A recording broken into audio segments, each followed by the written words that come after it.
Hey folks, this is Steel Table Talk and I'm Kavya. This is the third video in the ICSE Drama series covering the third part of Act 1, Scene 1 of The Merchant of Venice by William Shakespeare. This video contains everything from the broadest concepts to the minutest details that you require to write the perfect answers. So keep watching and stay tuned for more. And with that, let's begin. So, here's a brief background of events so far. Antonio, Salenio, and Salerno discuss the possible reasons for Antonio's mysterious melancholy. Antonio dismisses it to be concern over his business ventures, or him being in love, or being willfully sad. Salenio and Salerno then exit after the entry of Lorenzo, Gratiano, and Bassanio. So, Lorenzo says, "My lord Bassanio, since you have found Antonio, we too will leave you. But at dinner time, I pray you have in mind where we must meet." Here is the first very shady reference to another of the subplots of the play, that is Lorenzo-Jessica love affair, which will come very later on rather. Then Bassanio says, "I will not fail you." He promises that to meet Lorenzo and Gratiano at dinner time, where the elopement of Jessica will take place through a masquerade ball. Then Gratiano says, "You look not well, Signor Antonio. You have too much respect upon the world. They lose it that do buy it with much care. Believe me, you are marvellously changed." So Gratiano does not fail to notice Antonio's sadness and says, "You have too much respect upon the world." So now this is the third guess at Antonio's sadness, the reason for Antonio's sadness. He says, "You are sad because you are too much concerned with worldly affairs." And then he goes on to say, "People who care too much about the world lose their own happiness. Believe me, you are marvelously changed. You used to be happy when I last met you, but now you have become so sad." Antonio says, "I hold the world but as the world, Gratiano, a stage where every man must play a part, and mine a sad one." He says, "I do not give worldly affairs more importance than required." And then he goes on to use a metaphor here. That is, he compares the world to a stage and lives of people to their roles in that stage or in that drama. In that theatrical performance, he says the world is a stage and every man must play a part, and mine a sad one. He proclaims his part to be a tragic one, to which Gratiano then replies in his large, long speech in the next dialogue. So he says, "Let me play the fool if you are playing the tragic part. Let me play the comic part in the stage of the world. With mirth and laughter let old wrinkles come." Once again, there is reference to wrinkles. Just like in a previous speech, there was reference that some that will evermore peep through their eyes like parrots at a bagpiper. Here it is, "With mirth and laughter let old wrinkles come." Let the face become wrinkled while laughing, and let my liver rather heat with wine than my heart cool with mortifying groans. He aims to make everyone laugh. He would prefer his liver to be warm with wine, rather than his heart to be cold due to continuous sighing and groaning and complaining. Why should a man whose blood is warm within sit like his grandsire cut in alabaster?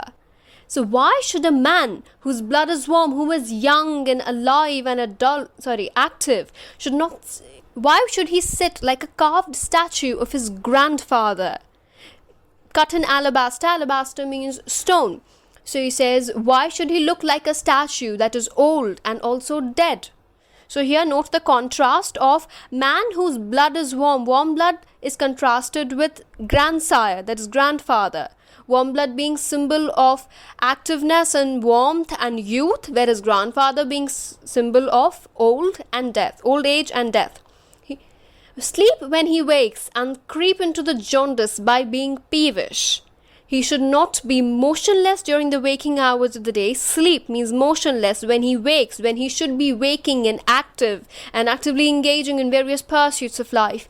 And creep into the jaundice by being peevish. By being peevish means by completely being jealous and complaining and ill-tempered and always angry and irritated. So by being by having such a nature, by being peevish, one is likely to contract jaundice, according to the Elizabethan beliefs of that time. So he must not engage in that types of behaviors. Then he said, now there are two historical references in this much part of the speech. Number one, he's note that Griciano says, and let my liver rather heat with wine than my heart cool with mortifying groans. So here reference is made to the ancient Elizabethan belief that wine drinking warmed the liver. Now, there were believed to be 4 types of personalities, and they were said to be believed to be affected by fluids of the body. This is Hippocrates' theory of personality. So, the 4 personality types were sanguine, the cheerful type, phlegmatic, peaceful type, choleric, irritable, angry, ill-tempered, and melancholic, the sad and sorrowful, grieving, boring type. So these were all affected by various fluids of the body. Sanguine by blood, and thus he says liver heat with wine. Wine drinking, it produced rich blood, and thus the liver used to heat, resulting in the formation of sanguine personality. On the other hand, heart cool with mortifying groans. So blood supply will decrease. It was believed at that time. So blood supply will decrease. Instead, there will be production of black bile, which will result in a melancholic personality, sad personality. Now, you do not need to remember these personality types in detail and their respective body fluids, but yeah, the 4 names you might want to add it. But yeah, the reference to 4 types of personalities and affected by fluids of the body, just use this much and that'll be enough. Then second reference is, why should he creep into the jaundice by being peevish? So reference is made to Elizabethan belief that jaundice was caused by jealousy and bad temper, means being peevish, indicative of the influence of mind on the body. Alright, now moving on to the next part, he says, I tell thee what, Antonio, I love thee, and it is my love that speaks. There are a sort of men whose visages do cream and mantle like a standing pond, and do a wilful stillness entertained, with purpose to be dressed in an opinion of wisdom, gravity, profound conceit, as who should say, I am Sir Oracle. And when I up my lips, let no dog bark. So now he goes on, just like Salerno previously described the 2 types of men in nature. The second type, the one who always have a still face, who did not laugh even if Nestor swore the joke was laughable. These kind of men, Griciano goes on to elaborate. So he says, there are a kind of men whose faces are like the cream sitting on top of milk, or a mantle, means the upper layer of a pond. Now there forms a layer of dust particles on water when water is kept still. Similarly, the pond water, the lake water is supposed to be stationary. So a mantle, an upper layer is formed on that water, so which is unchanging. Similarly, the expressions of this specific kind of men is also similarly unchanging. And do these kind of men, what is their characteristic? They entertain a willful stillness. Willful stillness means why do they do it? They do it so as to be dressed in an opinion, so as to be perceived as wise, that is very smart, grave, serious, profoundly conceiting, means deep in thought, as who should say, I am Sir Oracle, and when I open my lips, let no dog bark, means I am a very wise man, my voice is the voice of the gods, it's sent by the heavens, and when I am speaking, no other inferior creature should interrupt me. Oh my Antonio, I do know of these, that therefore only are reputed wise for saying nothing, when I am very sure if they should speak, would almost damn those ears which hearing them would call their brothers fools. So he goes on to say that, Antonio, believe me, I know such kind of people, and they are considered wise only as long as they remain silent. As soon as they open their mouth, they say such nonsense that the people who hear them are forced to call them fool. And as mentioned in the Bible, here is another biblical reference. Whoever calls his brother fool shall be condemned to, shall be in danger of hellfire or damnation, eternal damnation. So these people will be damned because they will be forced to call them fools, and then again for calling them fools, they will be damned. So important part here is, who was the Greek oracle? The Greek oracle was believed to be the voice of gods spoken through the mouth of priests. Now people used to come from far and wide to come and listen to these people. These people used to utter prophecies, but mostly in very mysterious languages and stuff.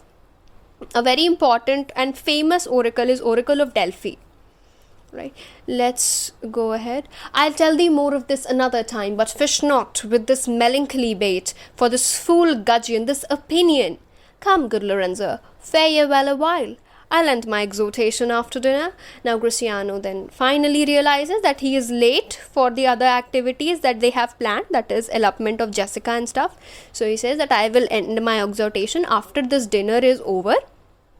Means you get my point. Then Lorenzo goes on to say, well, we will leave you then till dinner time. I must be one of these same dumb wise men, for Greciano never lets me speak. Greciano has said that these people who do not speak are wise, but at the same time they are dumb also. So Greciano says that I do not speak because of Greciano, therefore I must be one of these dumb wise men. Greciano says, well, keep me company but 2 years more. Thou shalt not know the sound of thine own tongue. Stay with me for 2 more years and you shall forget the sound of your own voice. Means I will speak so much and not let you speak. And then Antonio goes on to say, farewell, I'll grow a talker for this gear. Gear here means advice. To which Greciano says, thanks and faith, for silence is only commendable in a neat's tongue dried. Means he thanks if he will be thankful if Antonio will become a talker, because according to him, silence is only appreciable when it is in a neat's tongue dried ox tongue, which was considered a delicacy according to those times. I mean, I don't know.